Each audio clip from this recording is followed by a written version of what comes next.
My heart sped up. It was an unfamiliar feeling that I felt. It was the only way I can explain it, and it was captivating. I was so mesmerized, confused, trying to comprehend what I was looking at, that the last thing that was on my brain was, I need to take a picture of this. It was like my brain was trying to comprehend what I was looking at. While tens of thousands of UFO sightings have been documented, countless others go unreported. Today, for the first time, I'm going to share my own personal story about an encounter I had with a UFO. This unsettling experience stuck with me for years, but I'm finally ready to talk about it.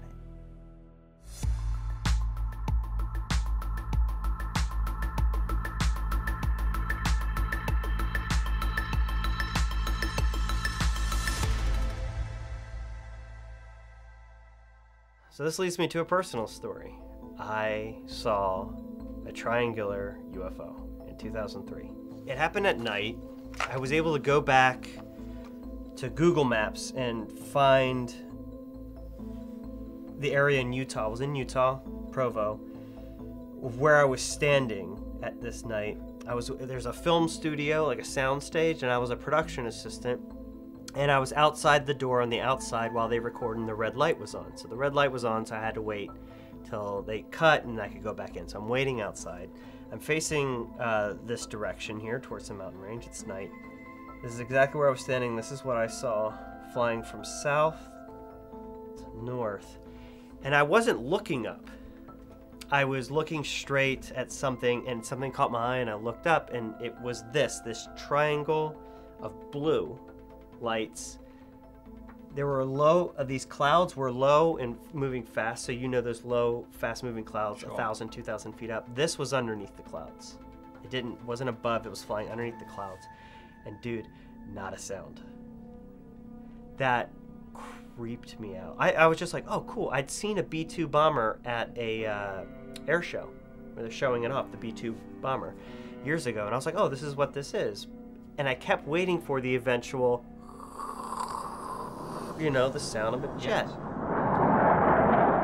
And this sucker flies over, and I never hear it. I see it, and I never hear it. And it's just moving along, and the wind is blowing. The clouds are going this way. Right. So they're moving from east to west, and this thing is flying, I guess adjacent to the wind, just flying right through, and it doesn't make a sound. What sort of speed would you estimate? Not fast.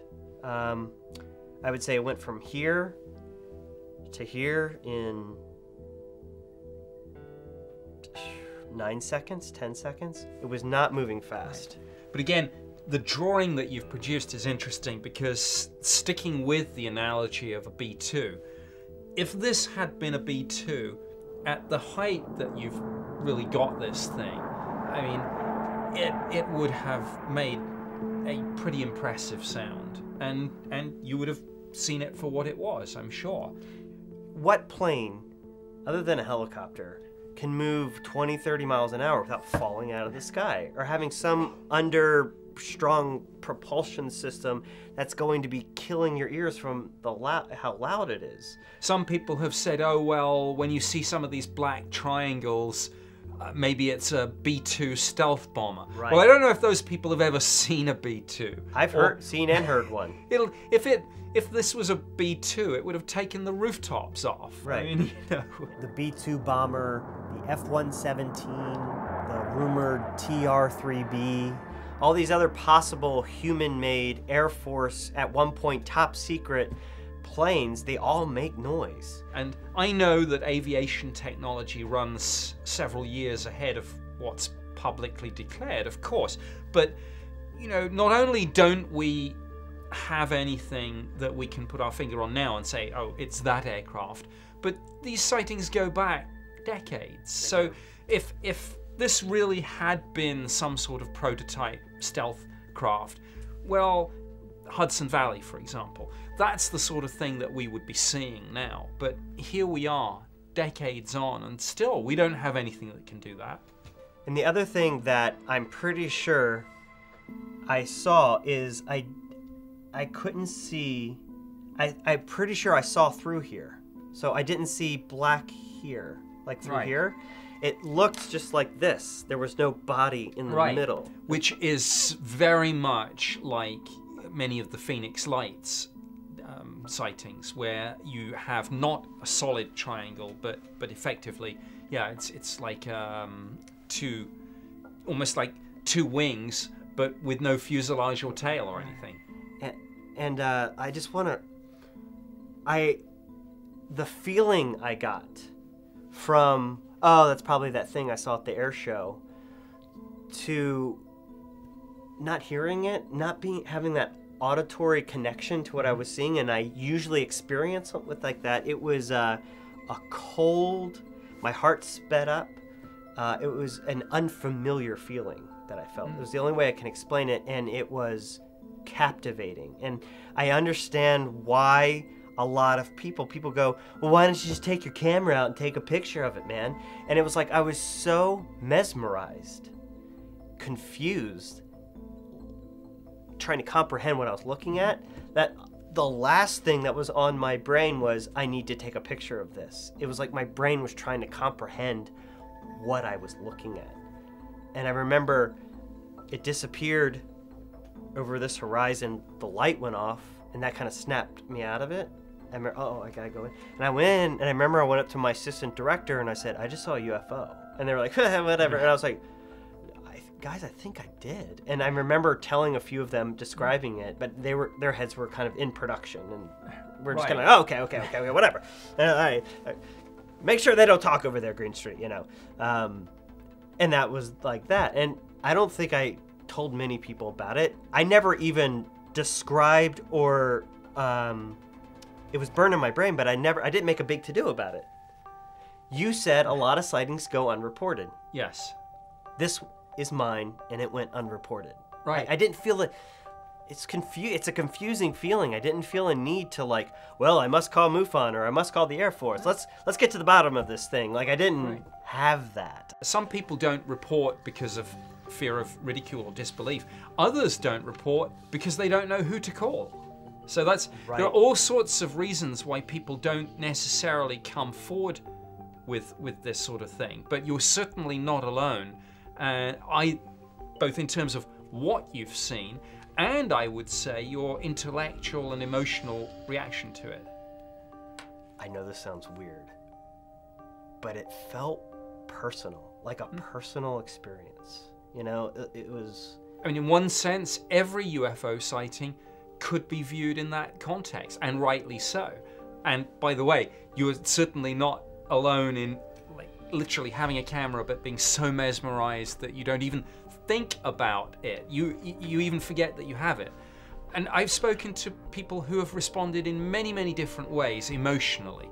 Some with fear, some with wonder, some with almost panic, the whole range of emotions, both at the time and afterwards, where you try to process this. And very often I find that people go down two routes with this. They either kind of embark on a quest and have to reassess their whole worldview and their paradigm and their belief system, whatever. Or maybe sometimes, because that's just too challenging, they kind of compartmentalize it and file it away mentally.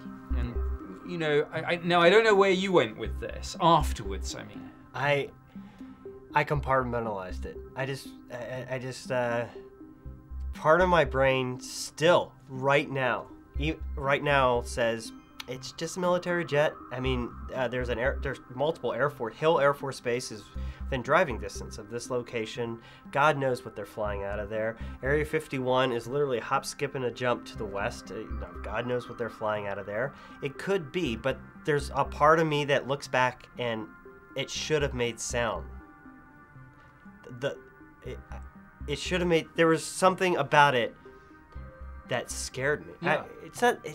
Like I remember my heart was just going da, da, da, da, da, da. It was a confusing moment, and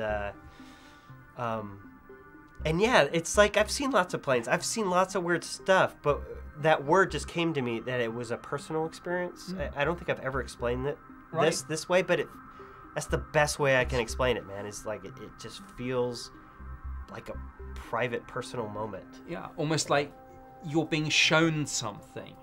Now, whether that's deliberate or whether it is simply that after something like this, even if you do compartmentalize it, at some level, intellectually, you have to kind of adjust your worldview somewhat, because everything you thought you knew, suddenly it's like, well, hey, I don't know that anymore. And new questions and issues arise that might totally flip your personal paradigm. Yeah, it's fascinating. But that I would have an emotional reaction to seeing an airplane. Now, I would, no, exactly. And in a sense, you know, I think the human mind is pretty good at this. And I think that actually what causes this odd reaction is the fact that it is something so outside of your frame of reference. Right. And if I'm going to play amateur psychologist now, I will say that, of course, you didn't. Go on. Okay. What we're doing now is part of this story. It's kind of the denouement, or what, you know. Right. It's you are now perhaps delayed action, but this never left you. It will never leave you. And what you're doing now is you are on maybe a quest, obviously to try and make sense of a mystery which is captivating the US because of all these revelations about the Pentagon's program and things like that. But on a personal level, you are trying now to come to terms with what you saw. Yes, I guess so. So that's my amateur psychology. But I think it doesn't surprise me. The deep emotional kind of imprint that these experiences have on people manifest themselves in different ways, and you as a filmmaker and a journalist are someone who is now in a position maybe to use that as a catalyst and say, what did I see and what the heck are other people seeing and what does it all mean? I don't know what to say to that, man. Wait, are you like Gandalf and I'm like Frodo and you're sending me on a quest to Mordor? One does not walk into Mordor. But look, heck, why not?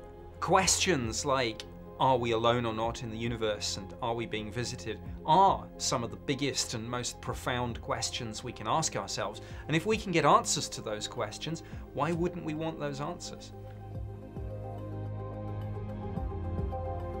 On the next episode of The Basement Office, we'll be diving deep into one of the most mysterious and chilling UFO sightings of all time. Were you scared? Yeah, I was very scared. The Rendlesham Forest Incident.